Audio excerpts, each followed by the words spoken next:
kalau mau menyelesaikan secara kekeluargaan saja. Oh ya udah, kalau mau kekeluargaan ikut aja, ikut aja, cepetan ikut. Saya ikut. Gitu dipaksa ikut terus pokoknya. Langsung dipaksa pokoknya disuruh ikut gitu. Oh, nah. Kan aja. Ya udah kalau mau tahu. Baik, Tribuners, saya Jalan Widin di sini akan menjelaskan seputar kejadian yang memang sempat menghebohkan wilayah kota Tasikmalaya, di mana seorang tukang bakso yang bernama Sutarno berumur 48 tahun bersama ponakannya yakni yang bernama Fajar Kristianto menjadi korban dugaan penculikan sekaligus penganiayaan, di mana kejadian ini terjadi di tempat usahanya di Jalan Cienteng, Kecamatan Cihideng, Kota Tasikmalaya. Awalnya memang kejadian ini terjadi pada pukul 18.00 di mana ada seorang pembeli yakni perempuan dan laki-laki yang memesan 2 mangkok bakso. Pada saat makan keduanya memang sempat baik-baik saja. Namun pada saat menjelang maghrib, Pak Sutarno ini sempat akan melaksanakan sholat maghrib, di mana lokasinya berada di belakang meja konsumen yang tengah mengkonsumsi yang memakan bakso tersebut. Namun pada saat akan sholat ada persenggolan, di mana tangan pemilik bakso ini sempat menyentuh area sensitif milik tubuh milik konsumen tersebut. Sontak konsumen tersebut yang berinisial E ini marah dan sempat adu mulut bersama teman laki-lakinya. Setelah itu keduanya adu mulut dan pulang ke kediamannya di wilayah Benda Pesantren Kecamatan Tawang. Sudah itu pada pukul 8 malam ini ternyata keduanya kembali lagi ke lokasi tempat bakso, di mana rekannya tersebut membawa rekan lainnya yang berjumlah 4 orang. Dari situlah kejadian adanya penganiayaan hingga dugaan penculikan, karena Pak Sutarno ini bersama Fajar ini dibawa ke suatu tempat oleh sekelompok remaja tersebut. Keluarga pun sempat kebingungan dan sempat menghebohkan wilayah Cideng tersebut, hingga kepolisian pun turun dan mencari keberadaannya. Hingga pukul 11 lewat itu keberadaan Sutarno ini sudah didapati, yakni berada di daerah Benda. Kemudian kepolisian pun sempat mengamankan keduanya beserta terduga penculikan sekaligus penganiayaan. Seperti apa cerita selanjutnya?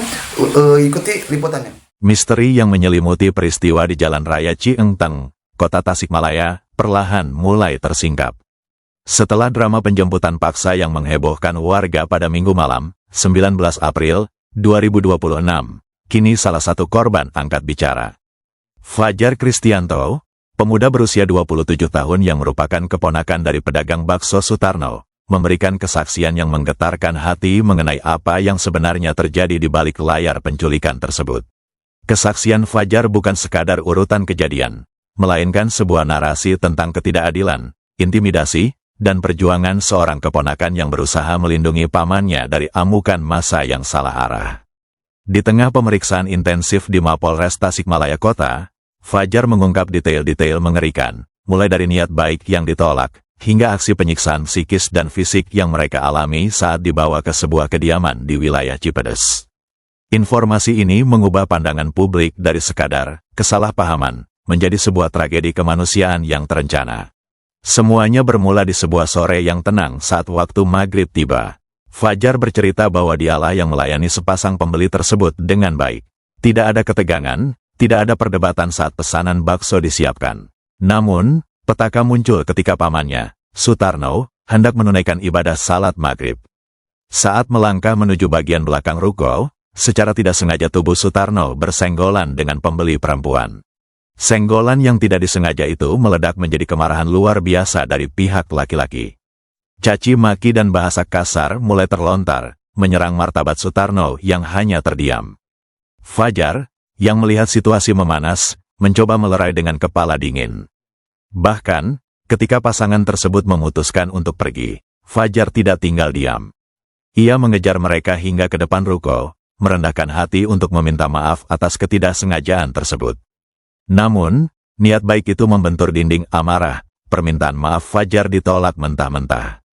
Pasangan itu pergi dengan dendam yang rupanya belum tuntas, meninggalkan Fajar dan pamannya dalam ketidakpastian selama 30 menit yang mencekam. Kekhawatiran Fajar menjadi kenyataan saat jam menunjukkan pukul 8 malam atau pukul 20.00 WIB. Sepasang pembeli tadi kembali, namun tidak lagi berdua. Mereka datang dengan pasukan tambahan, sekelompok rekan yang membawa hawa permusuhan di atas sepeda motor. Tanpa ada basa-basi atau ruang untuk dialog, serangan fisik langsung terjadi di lokasi dagangan mereka. Fajar menyaksikan dengan mata kepala sendiri bagaimana pamannya, Sutarno, diperlakukan secara tidak manusiawi. Bahasa-bahasa kasar kembali berhamburan, diikuti oleh aksi pemukulan dan tendangan yang mendarat di tubuh Sutarno sebanyak 5 kali. Fajar menceritakan momen memilukan saat ia berusaha melindungi pamannya sambil menangis, memohon agar kekerasan itu dihentikan. Namun, para pelaku yang diduga berjumlah 2 orang sebagai eksekutor utama, terus meluapkan emosinya.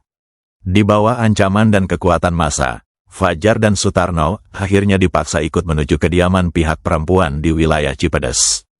Meski Fajar sempat meminta agar masalah ini diselesaikan secara kekeluargaan di tempat yang netral, para pelaku tetap bersikeras membawa mereka pergi secara paksa. Sesampainya di rumah terduga pelaku di wilayah Cipedes, situasi bukannya mereda, justru semakin mengerikan. Di sana, Sutarno mengalami tekanan fisik dan psikologis yang luar biasa guna memaksanya mengakui sebuah tuduhan yang tidak pernah ia lakukan, pelecehan seksual. Fajar mengungkap metode interogasi, jalanan yang sangat keji, dada pamannya diolesi dengan balsem panas, ditaburi abu rokok, hingga dibaluri serbuk cabai atau aida.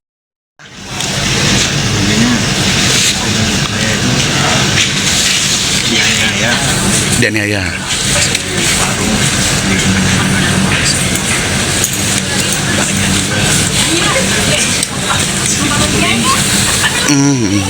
Itu kejadian itu jam berapa sih ya?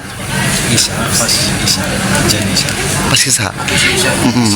Memang itu pembeli itu awalnya jam berapa dia datang ke situ?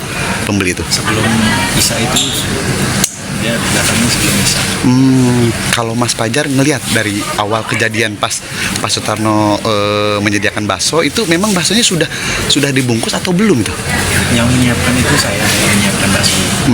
Posisinya Masnya itu sedang ngobrol di depan sama saya, si Mas teh ngobrol sama saya di depan. Sebelumnya nggak ada kejadian apa-apa, biasa ngobrol biasa. Sudah dilayanin banyak itu, sudah mau habis mau pulang. Itu otomatis ke belakang mau ambil air wudhu, mau sholat kan. Nah di situ kejadiannya pas di situ Oh, pas Mas Sutarno pas mau sholat. Ya mau sholat, katanya nggak sengaja apa gimana. Itu kan ada di Senggol mungkin ya. Di belakang tuh nggak pakai badan, kesenggol tuh nggak pakai badan. Soalnya di belakang tuh ada kayu, penyekat dari belakang ke depan kan ada kayu. Makanya si kayu itu kesenggol tangan om. Otomatis kan ngambil sendal yang sebelah kanan megang kayu, yang satu sebelah kan yang kirinya megang yang buat naik tangga. Jadi entah kesenggol nggak sengaja, makanya itu salah paham di situ.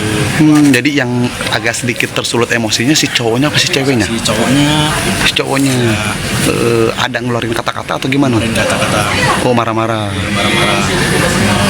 Ya pokoknya kata-kata tidak enak kan. Di situ Mas Sutarno tetap diam. Soalnya saya yang menengahi.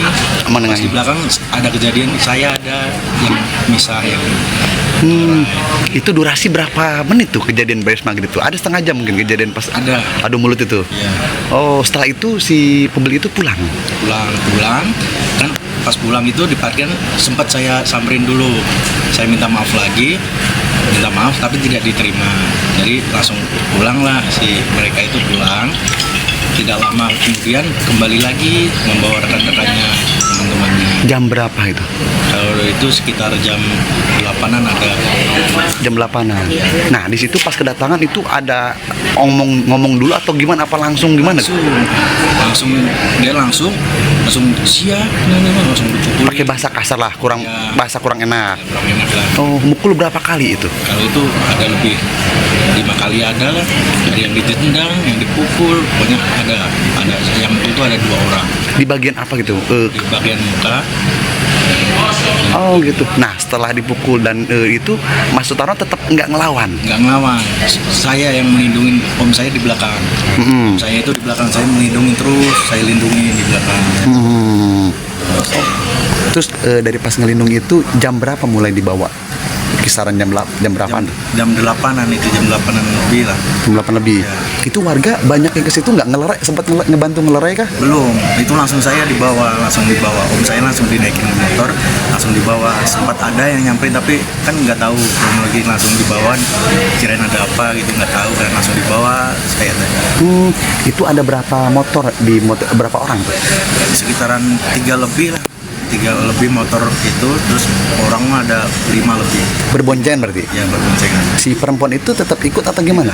Oh nggak ikut. Ya cuma laki-lakinya aja ini. Setelah dibawa ke rumah kediaman si pembeli itu di sana alasannya mau dibawa mau apa?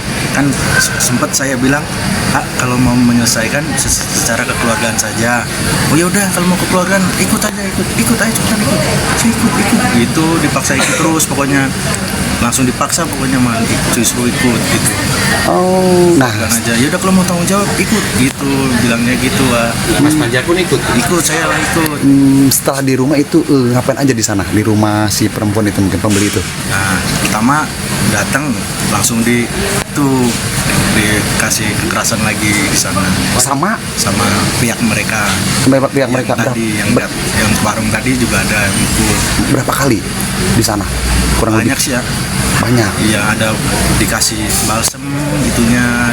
Mulut dikasih balsem, dikasih itu apa namanya, bako rokok, mulutnya dimasukin. Iya. Dadanya dikasih Aida. Biar apa itu? Itu biar takut di om itu, biar takut, biar mengakui yang tidak dilakukan itu loh.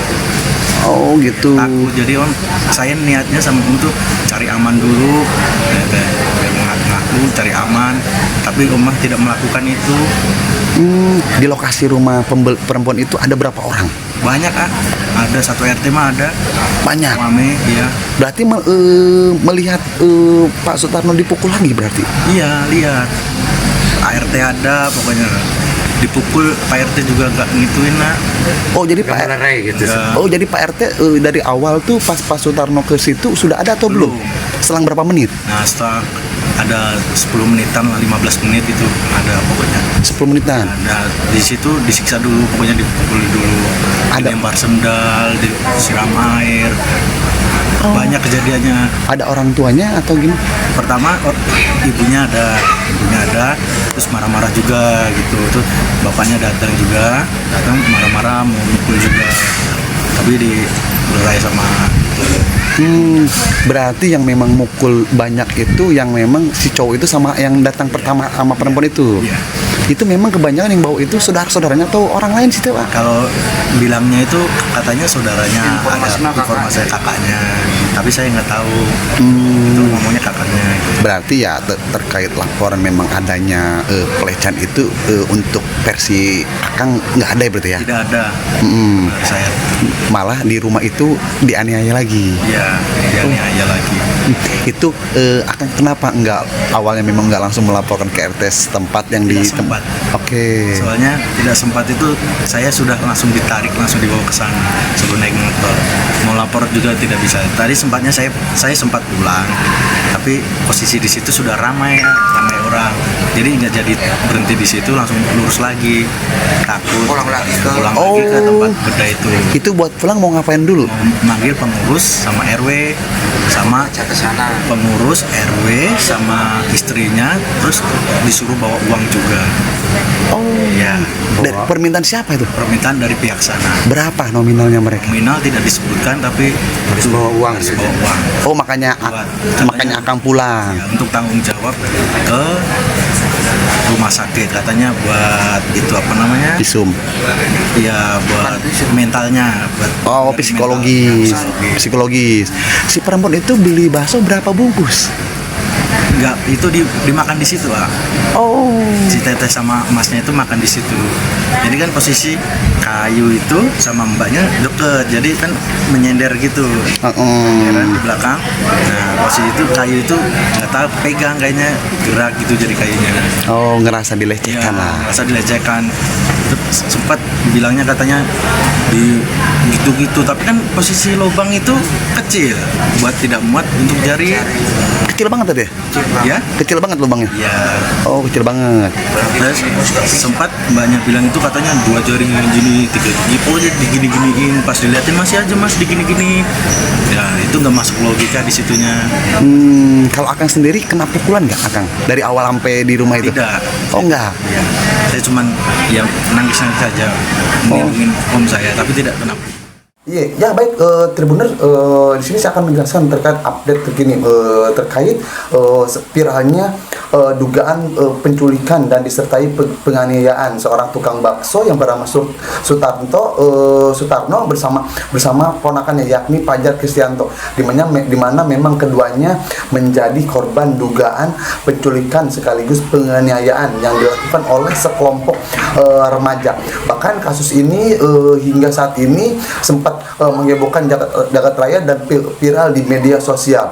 Dalam kasus ini kepolisian pun sudah melakukan pemeriksaan terhadap terduga pelaku penculikan beserta rekan-rekannya dan korban penganiayaan sekaligus penculikan. Namun keduanya ini ternyata saling melapor ya Tribuner, tidak hanya dari korban maupun terduga pelaku, karena terduga pelaku ini melaporkan adanya dugaan pelecehan yang dilakukan pemilik bakso yakni Pak Sutarno yang berumur 48 tahun. Namun dari sisi lain, versi yang lain, korban pun melaporkan terkait dugaan penculikan sekaligus penganiayaan karena keduanya ini dibawa ke salah satu tempat di wilayah Benda dan di lokasi tersebut Sutarno ini dianiaya kembali oleh sejumlah remaja hingga untuk menurut laporannya karena keduanya Sutarno ini diberikan cabai maupun balsam hingga bako rokok karena alasannya ini agar korban ini mengakui adanya pelecehan. Dalam ini pihak Polresta Tasikmalaya Kota pun masih melakukan penyelidikan dan pendalaman terkait kasus yang sempat menghebohkan wilayah Kota Tasikmalaya. Karena dari pihak terlapor maupun pihak korban ini saling lapor atas yakni yang pertama dugaan pelecehan dan yang kedua terkait dugaan penculikan dan penganiayaan. Baik Tribunal, itu saja yang kami dapat laporkan dari Kota Tasikmalaya. Jalan Abidin melaporkan.